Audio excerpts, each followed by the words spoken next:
Hello everyone. Today's video is about what an ESR tester actually shows. Of course, showing all its modes would be a long video, so I decided to break it up into several. Today we'll talk about transistors, MOSFET transistors, or field effect transistors, whichever you prefer. Basically what they show and, most importantly, why these parameters are needed for a hobbyist. Most of these testers show roughly the same parameters. The only difference is that they can be more or less accurate. I use this, one of the relatively inexpensive testers. Its advantage is that it has a case and a built-in battery. Well, it's all subjective. You can buy a simple board, make your own case, or buy a more expensive model.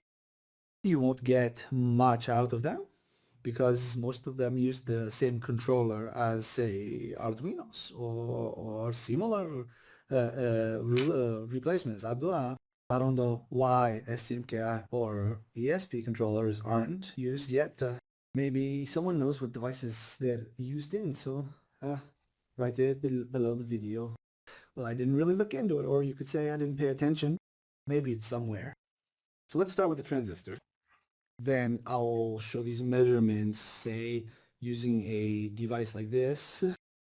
Well, this is to test each of its modes separately. Well, first, let's just take a transistor. I have an RSE4 here. Well, I just happen to have one on hand. Let's take a look at it. I hold down and press the power button. The testing process goes on for a while. And let's see what parameters it shows and how many. First, in addition to the general drawing of the transistor, how it's all schematically depicted, which pins are connected where. Here we have the numbering, 1, 2, 3, and they are numbered. Drains, drained, gate, here it is in English. I'll just restart it now. Another parameter. Well, first they show which transistor, which channel, an N-channel MOSFET transistor. Now look at the first parameter, the second, the third, and the fourth. Now let's look at each one specifically. The first one here shows voltage. See, here's 1.89 volts. This is the transistor's opening threshold. What voltage must be applied to the gate for the transistor? Dublin. Well, you can't measure this parameter with just this device or say one like this. You need two. You need a power supply to check everything and some kind of voltmeter. We apply voltage from the power supply to the gate and check whether the channel opens. And if it opens, or rather, we find the point where the channel begins to open. Of course, this device doesn't display opening voltage perfectly. And this is precisely because, for example, some transistors require more voltage than those used in this device. So, it's all relative. But you can draw conclusions about whether the transistor is working or not. And I'll even show the following parameters there, by which you can roughly determine whether your transistor is counterfeit or not. So this voltage, as we've already figured out, is the gate opening voltage. And this transistor opens at approximately 1.9 volts. Let's move on to the next parameter. Capacitance. Mine shows 1.86 nanofarads. What kind of capacitance is this? If you look at the schematic, it's even here in the picture. Look, between the channel and the gate, it looks like two capacitor plates. The channel itself and the gate. Between them is an insulator. So between these two plates, it's clear there will be some capacitance. And this capacitance is exactly what's shown in the second parameter. What is it for? Firstly, this capacitance must be present in every transistor because the gate necessarily creates this capacitance. And the more powerful the transistor, the greater the capacitance. As I said, let's say, how can you tell if something is fake or not? If you bought some transistors, measure them, and the capacitance is significantly different, say less than what's stated in the transistor's specifications, then you can assume it's a counterfeit, assuming, of course, you trust your device. What's the reason for this? It's because, let's say, you bought some high-power MOSFETs and the capacitance shows the same as a low current transistor. It's clear that it won't open and withstand high currents because the capacitance is reduced. This means the channel needs a certain charge to open, and if the capacitance is low, you won't be able to open the channel properly. And how open is the channel? Distance the SR determines the current flowing through the channel, and the on resistance as given. We'll get to this resistance later. The lower this resistance, the lower the voltage drop, and therefore less power will be dissipated. This means less power dissipation and the transistor doesn't heat up as much. And now we're getting to the bottom of this. The next parameter is the open channel. Well, it shows 0.2 ohms or 200 millimeter.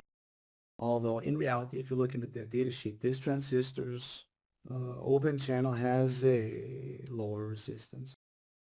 This is exactly what I was talking about above. It determines how much current can flow through an open transistor. The lower, the better. And the last parameter, here it is. This is also a voltage of 635 millivolts. What does this voltage indicate? If you look at this diagram in more detail, you'll see that every MOSFET transistor contains a diode. This is also called a parasitic diode. It's not specifically installed, but it forms naturally during transistor manufacturing. But it turns out it also plays a useful role. The parasitic diode damps, for example, if pulsar currents are used, it dampens the reverse voltage. Well, we won't bother with that now. We simply see the voltage drop across the diode. This is the same thing any multimeter shows you when you check diodes.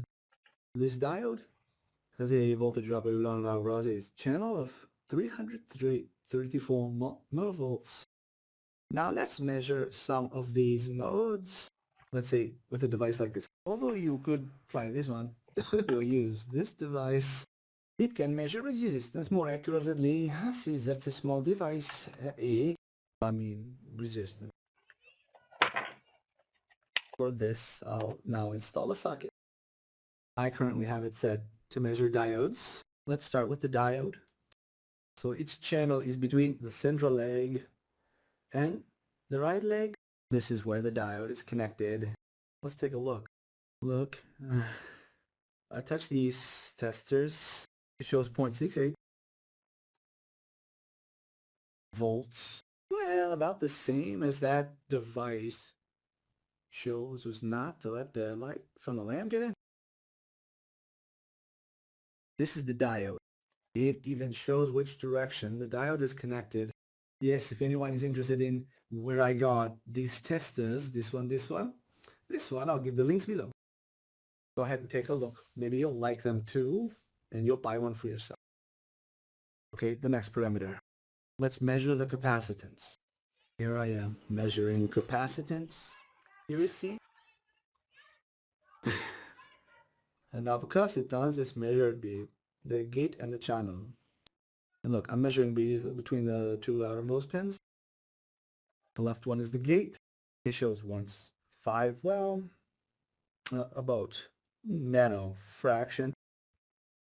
And now let's measure how much open channel resistance this tester shows. Now using a power supply, I'll apply a voltage to the gate and open the channel. This guy, as you remember, said that there is a kind of capacitor formed between the gate and the channel, so this charge will last for a very long time. I'll charge it, the channel will be open, and I'll measure. For this transistor, I'll apply 10 volts. Here on my power supply, I have 10 volts. And again, we go back. Now you can disconnect the power supply. The charge remains on the gate. And let's measure. The main thing now is not to short circuit the gate with any of the terminals, is not to drain the charge. Look, 20 meters. That's the on resistance of the transistor. This roughly corresponds to the reference data. Well, to measure that parameter, you need to build a more complex circuit. You need to apply voltage on the gate, measure the Increase the voltage from 0 and above. And this device showed that the channel opens at about a little less than 2 volts, 1.9 volts, 1.9. In the next videos, I'll continue and talk about other modes. If viewers are interested, of course,